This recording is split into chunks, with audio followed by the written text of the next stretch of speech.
आपने primary current coil में current का चेंज किया, तो प्राइमरी कॉइल में करंट चेंज करने से उस मैग्नेटिक फील्ड में चेंज हुआ जो मैग्नेटिक फील्ड प्राइमरी कॉइल ने इंड्यूस किया था। प्राइमरी कॉइल से लिंक्ड मैग्नेटिक फ्लक्स में चेंज होना ही होना है, लेकिन क्योंकि यहाँ एक और कॉइल इसी के साथ रखी हुई है, तो फिर जो इसके बराबर में रखी हुई, एडजेसेंट रखी हुई, क्लोजली रखी हुई है, इस क्लोजली कैप्ड कॉइल में भी मैग्नेटिक फ्लक्स का चेंज होना है। सेकेंडरी कॉइल में मैग्नेटिक फ्लक्स चेंज होने के पीछे कॉज है प्राइमरी कॉइल में करंट का चेंज होना। प्राइमरी कॉइल में करंट का चेंज होना कॉज है सेकेंडरी कॉइल से लिंक्ड मैग्नेटिक फ्लक्स के चेंज में। और जब मैग्नेटिक फ्लक्स में चेंज हुआ तो यहाँ एक ईएमएफ इंड्यूस हो जाएगा। जितनी स्ट्रांग करंट आपने इस्टेब्लिश की है प्राइमरी में, उतना ही ज्यादा स्ट्रांग ये मैग्नेटिक फील्ड बनाएगा, उतना ही ज्यादा मैग्नेटिक फ्लक्स, उतना ही स्ट्रांग मैग्नेटिक फ्लक्स लिंक्ड हो जाएगा with each turn of secondary coil. तो फिर magnetic flux linked with secondary coil, magnetic flux linked with secondary coil phi b directly proportional I। हालांकि करंट I है primary coil में, तो फिर phi b is equals to mi। यहां ये m कहलाता है कोफिशिएंट ऑफ म्यूचुअल इंडक्शन। बिल्कुल वही है जैसा कोफिशिएंट ऑफ सेल्फ इंडक्शन था। कोफिशिएंट ऑफ सेल्फ इंडक्शन खुद एक ही कॉइल की प्रॉपर्टी है, अपने अंदर फ्लो करने वाली करंट के चेंज को अपोज करना। लेकिन म्यूचुअल इंडक्शन दो कॉइल्स के बीच की एक प्रॉपर्टी है। क्या प्रॉपर्टी?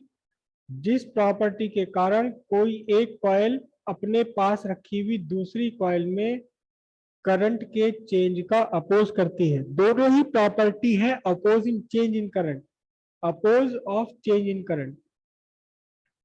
तो कैसे हम इसे आगे डिफाइन करेंगे? इफ I इक्वल्स 1 एम्पियर, तो फिर M equals phi b। Coefficient of mutual induction between two coils is equal to the magnetic flux linked with the coil. यहां वर्ड सेकेंडरी प्राइमरी यूज ना करें तो बेहतर है, क्योंकि हमेशा सेकेंडरी प्राइमरी नहीं होती है, टर्शरी क्वाड्रेटरी भी हो सकती है, कुछ भी हो सकता है। तो प्राइमरी सेकेंडरी कॉइल वर्ड यहाँ यूज ना किया जाए तो ज्यादा बेहतर है। Coefficient of magnetic flux is equal to the coefficient of mutual induction is equal to the magnetic flux linked with one of the coil when the current through the other coil placed close to it is 1 ampere। किसी भी coils के बीच कि actually ये coefficient of mutual induction एक coil का तो possible ही नहीं है। जब नाम ही इसका म्यूचुअल है तो फिर ये दो कॉइल्स के बीच की प्रॉपर्टी है। Coefficient of mutual induction between two coils is equals to the magnetic flux linked with one of the coil when the current through the other coil placed close to it is 1 ampere। जब एक coil में current 1 ampere है तो इसके पास रखी हुई दूसरी coil से जितना भी मैग्नेटिक फ्लक्स लिंक है, यही मैग्नेटिक फ्लक्स लिंक न्यूमेरिकली है mutual induction, coefficient of mutual induction इन दोनों कॉइल्स के बीच में। ठीक है, कीजिए इतना। यहां ये I इंड्यूस्ड करंट है, इंड्यूस्ड करंट है I। और ये जो दूसरे बना रखा, बल्कि इसको एक काम कर लो, इसे I डैश लिख लो। और ये I क्या चीज है? ये आपकी मेन करंट है। The property of two closely placed coils by virtue of which one of the any current flowing through the other coil. It is measured by coefficient of mutual induction, capital M. फिर नीचे लिखिए coefficient of mutual induction between two closely placed coils is numerically equal to the magnetic flux linked with the coil where when a current of 1 ampere is flowing through the unit of mutual induction is Henry. अब हम define करेंगे कि किसी दो coils के बीच coefficient of mutual induction 1 henry कब होगा। यहां देखिए M इक्वल्स बनेगा आपका 5B/I। इस इक्वेशन में करंट आपकी अगर 1 एम्पियर है और 1 एम्पियर करंट एक कॉइल में फ्लो करने से दूसरी कॉइल में लिंक्ड मैग्नेटिक फ्लक्स 5B अगर 1 वेबर हो गया तब कहा जाएगा कि coefficient of mutual induction 1 Henry है। एक कॉइल में आपने करंट फ्लो करी 1 एम्पियर, एग्जैक्ट 1 एम्पियर, और दोनों का फिजिकल स्ट्रक्चर, ये कोफिशिएंट ऑफ म्यूचुअल इंडक्शन भी फिजिकल स्ट्रक्चर पर ही डिपेंड करता है। दोनों का फिजिकल स्ट्रक्चर ऐसा है कि एक कॉइल में 1 एम्पियर करंट फ्लो करने पर दूसरी कॉइल से लिंक्ड मैग्नेटिक फ्लक्स 1 वेबर है, तब हम कहेंगे कि इन दोनों के बीच म्यूचुअल इंडक्शन 1 हेनरी है। The coefficient of mutual induction between two closely placed coils is 1 Henry when a current of 1 ampere flowing through the coil cause a magnetic flux of 1 Weber linked with other coil। इन दोनों ही parameters को एक बार और define करेंगे हम in terms of induced EMF. क्या है कि आपने प्राइमरी कॉइल में करंट पे चेंज किया, सेकेंडरी कॉइल से लिंक मैग्नेटिक फ्लक्स में चेंज हुआ, तो सेकेंडरी कॉइल में ईएमएफ इंड्यूस हो जाएगा। प्राइमरी में भी इंड्यूस होगा ड्यू टू सेल्फ इंडक्शन, वो कहानी अपनी जगह जो की त्यों है। प्राइमरी में भी इंड्यूस होगा ड्यू टू सेल्फ इंडक्शन, लेकिन वो सेल्फ इंडक्शन की प्रॉपर्टी अलग है और म्यूचुअल इंडक्शन दो कॉइल्स के बीच की प्रॉपर्टी है। तो एक कॉइल में आपने करंट में चेंज किया, दूसरी कॉइल में मैग्नेटिक फ्लक्स में चेंज हुआ, तो ईएमएफ इंड्यूस हो गया। कितना ईएमएफ इंड्यूस होगा?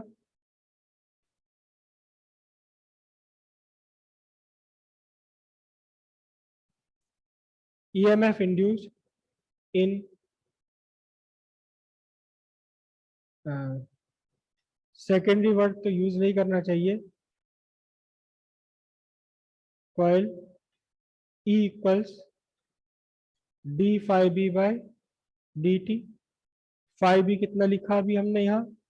mi, m कांस्टेंट है, di/dt। सेम पहले की तरह if di/dt equals 1 ampere per second, तो फिर यहां से क्या रिजल्ट निकल कर आएगा?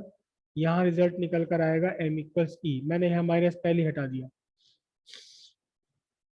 तो अब कोफिशिएंट ऑफ म्यूचुअल इंडक्शन को एक और डिफाइन करेंगे। Coefficient of mutual induction between two coil placed close to each other.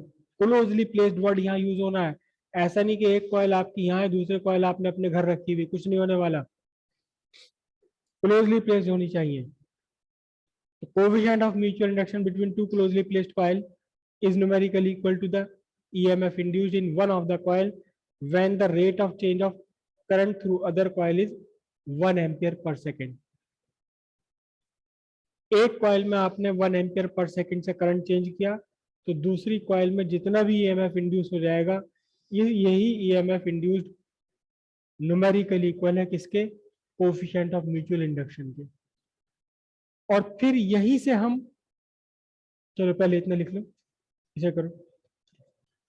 Coefficient of mutual induction between to closely placed coils is numerically equal to the EMF induced in one of the coil when the rate of change of current through another coil is unity. When the rate of change of current through another coil is unity, that is 1 ampere per second. और यही इससे आगे अब हम 1 Henry find करेंगे। क्या? ये rate of change of current 1 ampere है, 1 एम्पियर पर सेकेंड है। तो कोएफिशिएंट ऑफ म्यूचुअल इंडक्शन उस ईएमएफ के इक्वल है जो इंड्यूस हुआ।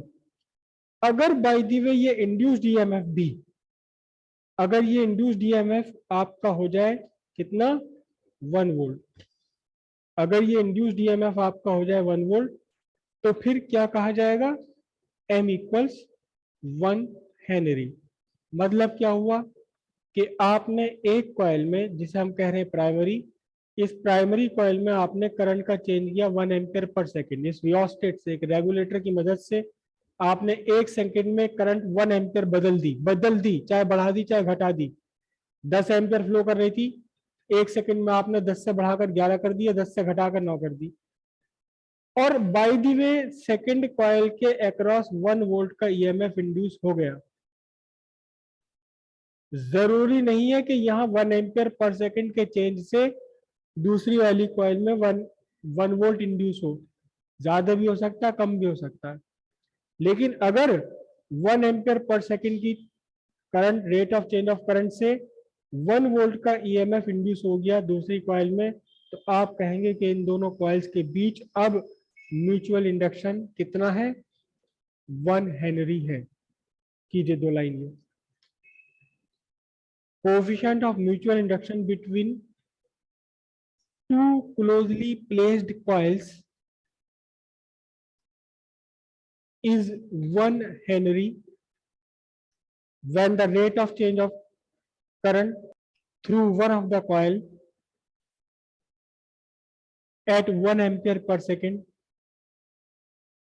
cause an E of 1 volt induced in other coil.